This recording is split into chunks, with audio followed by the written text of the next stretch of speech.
Magandang araw po mga kaibigan. Una, dito po mayroon tayong apat na mga bayani na kung saan itong apat na bayaning pulis na nagresponde para po iligtas ang ating mga kababayan. Lalong-lalo na, hindi po sila yung tipong bayani na naiingay.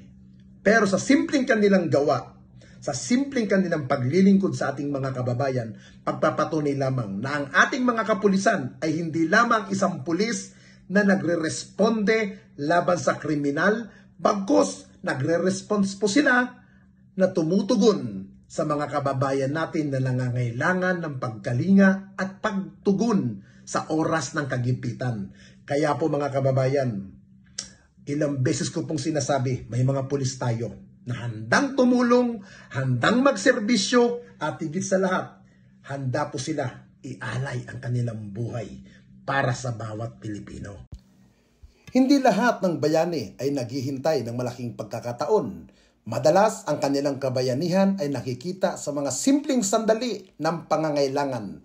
Sa pamumuno ni PNP Acting Chief Police Lieutenant General Jose Melencio C. Nartates Jr., patuloy na itinatampok ng Philippine National Police ang mga kwento ng simpleng pagkilos na may malalim na epekto at sa komunidad, bagamat tila karaniwang pinapakita ng mga gawain ito ang tunay na dedikasyon ng mga pulis sa kanilang tungkulin. Malasakit sa Bayambang, Pangasinan, habang isinasagawa ang Municipal Sport Fest Meet sa Bayambang National High School, napansin ni Patrolwoman may Presya Hiail D. Gaspar ng Women and Children Protection Desk WCPD na may ilang estudyanteng atleta ang nahihirapan makibahagi sa kanilang laro at may ilan ding nahimatay dahil sa labis na pagod at init. Agad siyang lumapit at nakipag-ugnayan sa medical team upang matiyak na mabigyan ng agarang atensyon medical ang mga kalahok.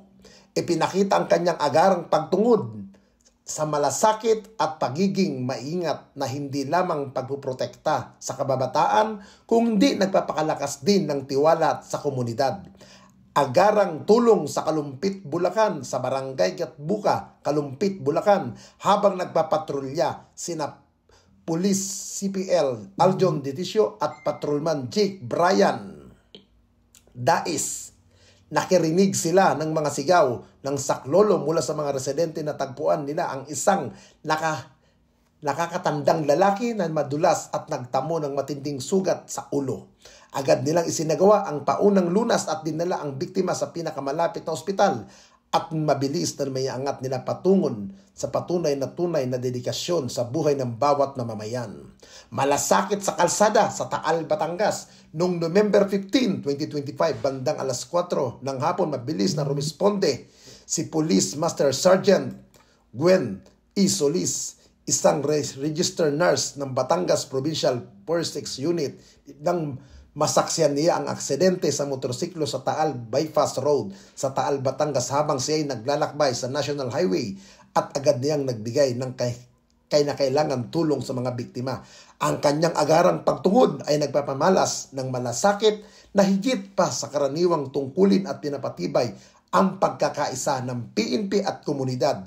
Pinuri ni Police Lieutenant General Jose Melencio C. Nartates Jr., Acting PNP Chief, ang mga pulis na sinasabing bawat simpleng gawa ng kabutihan ay nagpapatunay na ugnayan ng pulisya at komunidad. Ipinapaalala sa atin na ang pagpupulis ay hindi lamang pagpapatupad ng batas, kung hindi pagpuprotekta sa dignidad ng bawat tao. Ikinararangal ko ang bawat pulis na inuuna ang malasakit sa tuwing tumutugon sa pangangailangan ng publiko.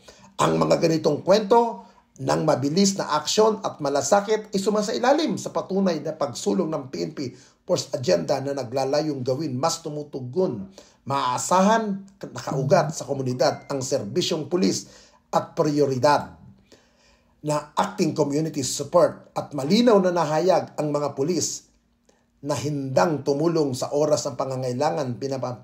Pinapalakas ang tiwala at pakikipagtulungan sa bawat simpleng kabutihan.